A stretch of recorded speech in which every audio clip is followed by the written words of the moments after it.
ça a quel prix pour toi? Si je te dis que c'est 10 000 balles, mais par contre que je te garantis indirectement que tu vas la retrouver, ça te tient tellement à cœur que tu vas me les donner les 10 000 balles. Demain, on sort dans la rue, on interroge 10 personnes.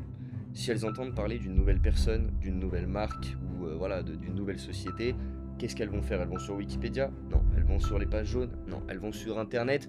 Pour quelques-unes, oui, mais la plupart, elles vont sur...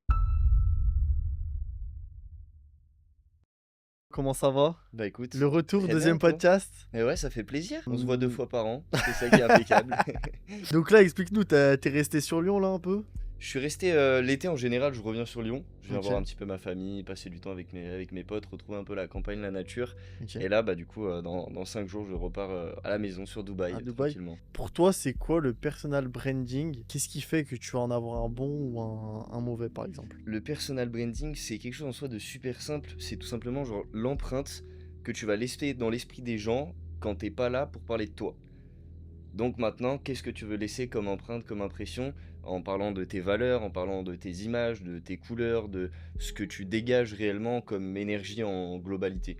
Pour moi, c'est ça le personal branding en général, pour ta marque, du coup, ta société, ou même toi en tant que personne. Est-ce que pour toi, c'est mieux de monter sa marque, sa brand, comme a fait Musk, etc., avant de justement faire une personal brand, ou faire sa personal brand et après faire sa marque? C'est une super bonne question, parce que du coup, tu as des gens qui vont, on va dire, se concentrer plus sur la partie produit, plus sur la partie communication, plus sur leur partie personal brand.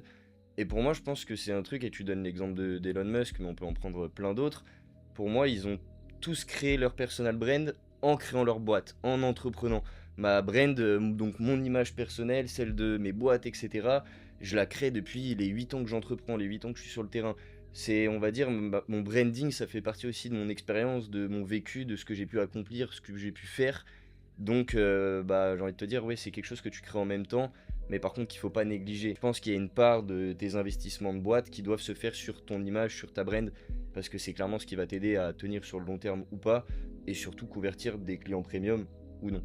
Ça reste hyper important, quoi. Comment justement toi vas faire, une personne comme toi, va faire pour attirer des clients premium, donc high ticket? Pour toi, c'est quoi le prix idéal d'un coaching et qu'est-ce qui va faire que cette personne va prendre un coaching avec toi?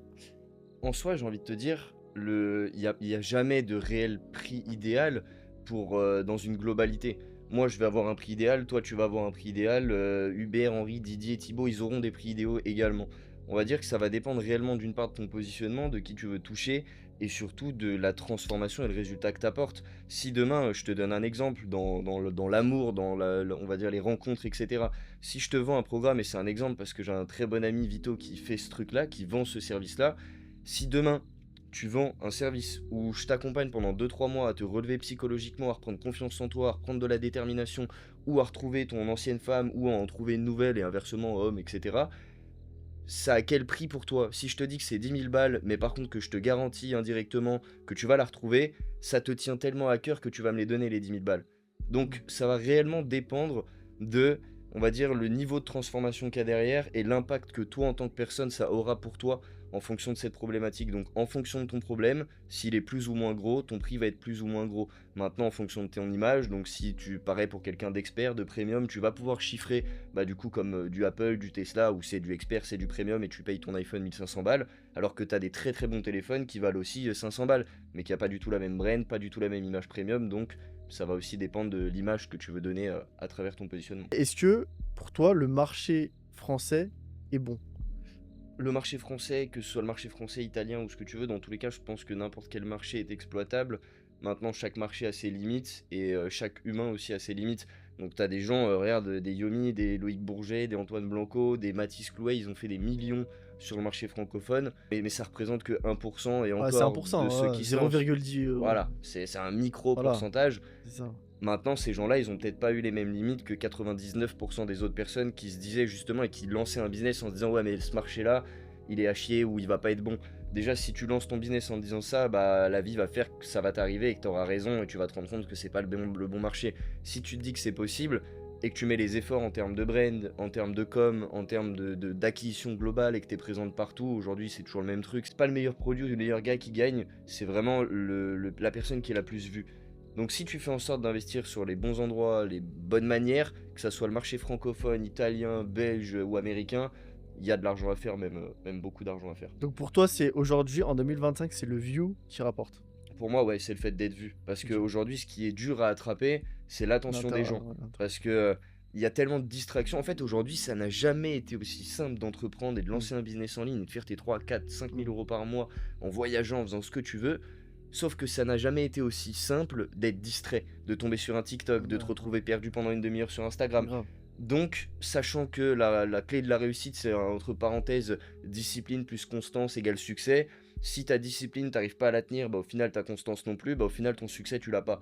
Donc, demain, ouais, j'ai envie de te dire, t'as les bons éléments, t'es constant, discipliné, t'as pas de distraction, bien sûr que tu peux faire de l'argent en France, c'est pas le souci. Et toi, du coup, c'est quoi ta technique pour impacter, pour justement, Loïc Bourget, hein, on en parlait tout à l'heure, c'est l'argent. Enfin, il va faire des micro-trottoirs et demander aux entrepreneurs ce qu'ils font dans leur vie. C'est intéressant, c'est impactant, et on parle d'argent. Toi, qu'est-ce qui va faire que tu vas impacter le spectateur?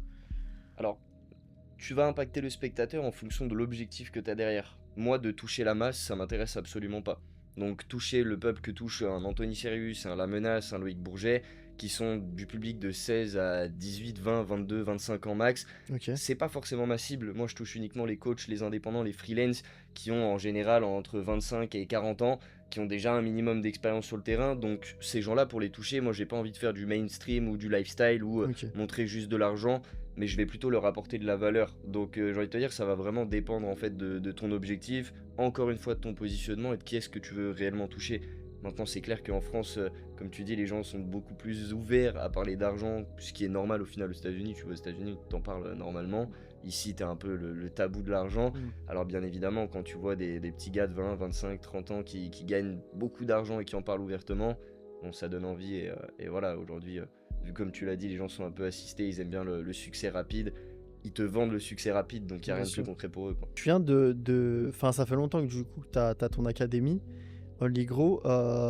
C'est quoi concrètement? Là, tu viens de lancer ton application. Comment ça se passe? Moi, l'objectif, c'est qu'une personne comme moi, il y a 2 ans, donc en tant que coach, en tant qu'indépendant qui se lance, qui fait 3 000 à 4 000 euros, qui est bloqué à ce palier-là et qui n'arrive pas à passer les 5-10K par mois en termes de CA, et bah, si elle a tout au même endroit, elle n'aura plus aucune excuse littéralement pour y Ok, arriver. ouais, Donc putain, on s'est dit, ok, au lieu de faire comme tout le monde avec une format et du coaching, on va créer un écosystème. Donc on a créé une web app dans laquelle tu as littéralement tout pour te développer et automatiser surtout ton business de la meilleure des manières en utilisant l'IA, en te construisant vraiment un branding de la meilleure des manières. Parce qu'encore une fois, notre objectif, c'est qu'à la fin de nos 4 mois d'accompagnement, puisqu'on fonctionne sur cette période-là, chaque coach, chaque indépendant, chaque freelance qui est passé par Onigro, par l'écosystème, il puisse générer au minimum 50 prospects de manière automatique et qualifiée toutes les semaines.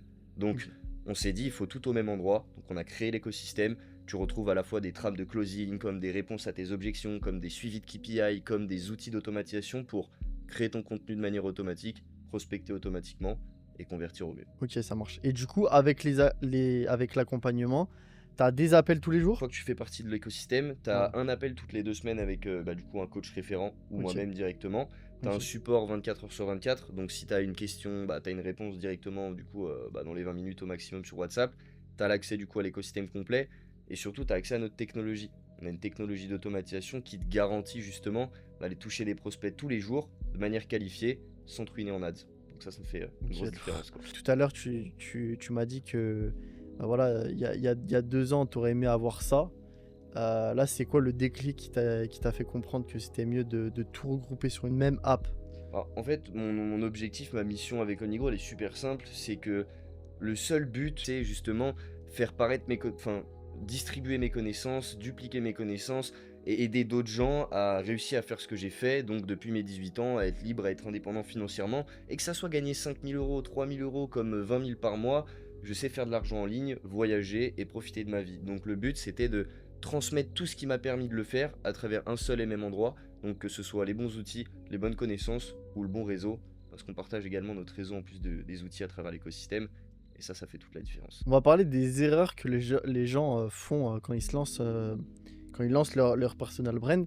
Aujourd'hui, il y a des mecs de 17 ans, des mecs de 16 ans, où tu vois des voix off et des petits où ça fonctionne très bien. C'est quoi les erreurs qu'ils font quand des jeunes se lancent pour faire leur personal brand sur Internet. L'erreur, je pense, principale, c'est que la plupart des gens qui se lancent, tu vois, même demain, des nouvelles marques, des nouveaux trucs comme ça, d'une part, ils vont faire leur logo sur Canva. Ils vont faire littéralement toutes leurs publications dessus également. Alors, je dis pas que c'est pas bien, mais je dis juste que quand tu démarres, tu sais déjà pas utiliser Canva. Ton rendu, il est vraiment au final débutant. On voit que c'est une template que tu as eu gratuitement sur le site. Et après, tu veux faire genre, tu as une image premium, genre, tu as investi sur ton image et sur de la qualité, alors qu'on sait pertinemment que tu as fait ça chez toi, voilà, dans ta chambre, sur ton petit ordi. Je dis pas qu'il faut pas le faire comme ça, mais je dis juste que le rendu final, il te tire une balle dans le pied avant même que tu te lances. Et aujourd'hui, c'est comme si tu t'essayais de gonfler, on va dire, un ballon de baudruche avec plein de trous. Certes, ça marche pendant une petite seconde, une petite minute, mais au bout d'un moment, il se dégonfle et ça marche pas. Bah, sur le long terme, c'est pareil. Tu peux monter une marque avec un branding qui est totalement horrible. Tu vas faire peut-être quelques ventes, mais si tu veux tenir sur le court, moyen, long terme, aujourd'hui, si t'as pas une image premium, malheureusement, tu vas couler parce qu'il y aura des gens qui vont faire mieux que toi, qui seront plus présents, qui auront une meilleure visibilité avec une meilleure offre et qui donneront plus envie, tout simplement. Ok, donc aujourd'hui, en 2025, pour toi, il faut miser sur la qualité. Est-ce qu'il faut miser aussi sur la quantité?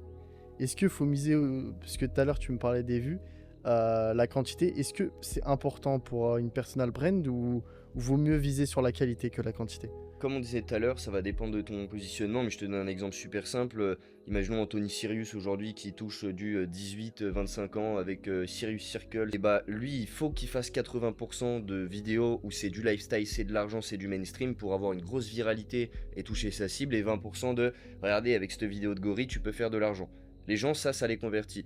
Moi, c'est tout l'inverse typiquement, parce que je vais toucher plutôt des gens professionnels, comme on disait, des coachs, des freelances, des indépendants. Donc 80% de mon contenu, ça va plus être de la valeur applicable, gratuite, Ok. et 20%, oui, un peu plus de lifestyle pour montrer que je peux voyager, que je suis libre, et que t'aimerais potentiellement être bien là où je suis également, tu vois. Ok, Donc ça va vraiment dépendre. donc c'est ce que tu conseilles à quelqu'un qui se lance en 2025 pour construire une bonne personal branding. Voilà, en fonction de son positionnement, en fonction de qui il veut toucher, bien réfléchir à son contenu, pourquoi il le crée, pour qui il le crée, et surtout dans quel objectif. Du coup, c'est quoi ton meilleur conseil pour quelqu'un qui veut démarrer, je sais pas, le plus rapidement possible avec une bonne personal brand?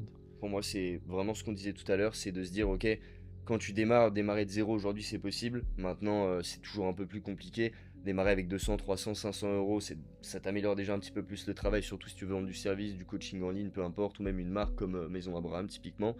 C'est important de vraiment investir dans son image, d'investir un minimum de budget dans son image, dans la qualité de sa com, dans la qualité de ses publications, vraiment dès le départ, parce que, comme on dit, on fait qu'une seule fois bonne impression.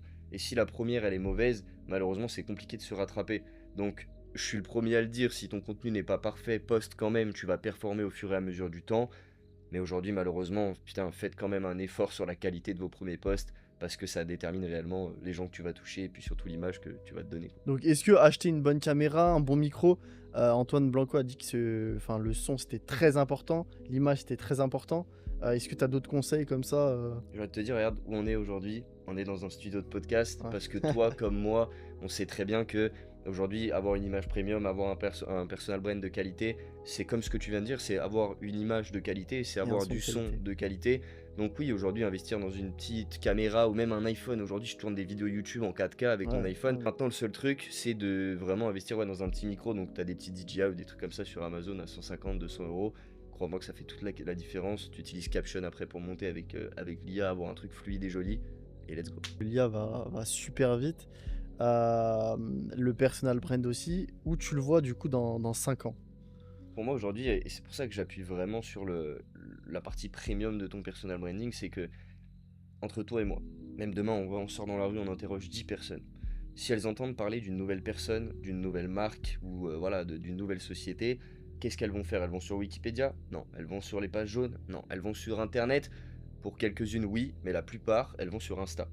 Et elles vont checker sur Insta s'ils ont des amis en commun avec la marque, avec la personne. Elles vont voir quel niveau elles sont suivies, l'engagement, le blabla. Donc aujourd'hui, l'image et les réseaux et Internet, ça a pris tellement une ampleur vraiment énorme que si on prend la globalité, les gens se retrouvent encore plus sur leur téléphone qu'avant, etc. Donc tu vas être encore plus vu qu'auparavant.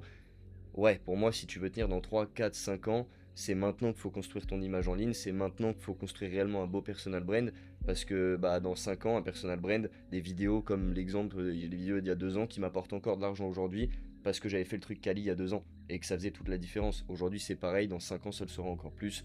Donc ouais, investir sur son image en ligne, c'est pour moi primordial si tu as envie d'être montré et surtout si tu sais que par la suite, tu peux créer une communauté, une audience que tu peux monétiser avec plein de possibilités différentes en répondant à des bons problèmes. Ok. Est-ce que pour toi, aujourd'hui, tout le monde a une personal brand, des mecs comme Speed, comme Adin Ross, qui sont des streamers? Qu'est-ce qui va faire que une personne a une très bonne personal brand et une personne en a une moins bonne? En soi, tu as des personnes qui ont aucun personal brand et qui sont hyper connus, qui ont vraiment explosé, mais parce que ils ont une personnalité ou un truc qui est différent de la plupart et surtout qu'ils ont accepté de montrer au grand public. Si tu regardes un iShowSpeed, Ouais. ses vidéos, elles sont éclatées en termes de qualité. Ouais, grave. Il n'y a aucun montage, il n'y a pas de il veut attirer l'attention à la MrBeast, blablabla, il n'y a pas de ça. Ouais.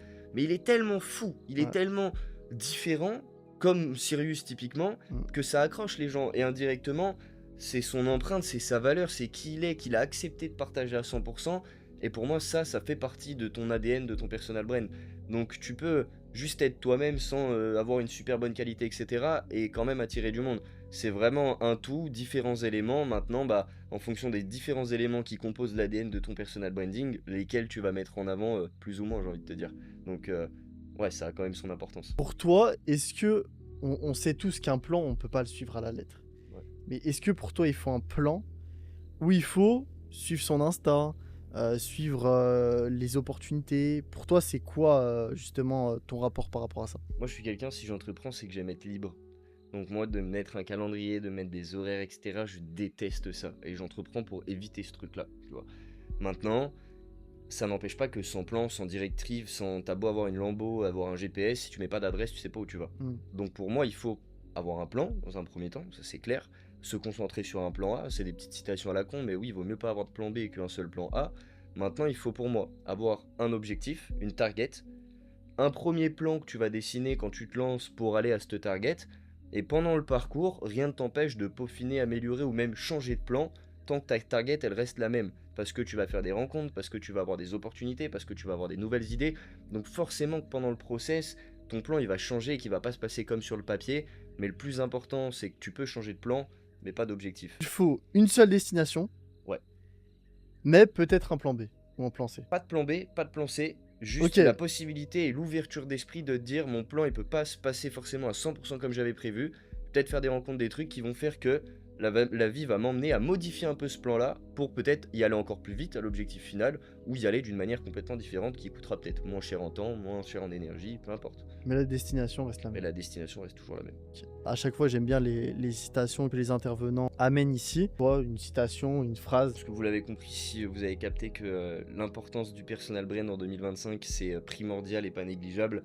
Si vous êtes coach, indépendant, freelance, allez checker onligro.fr, que ce soit avec nous, que ce soit avec d'autres, que ce soit à travers ces vidéos ou peu importe.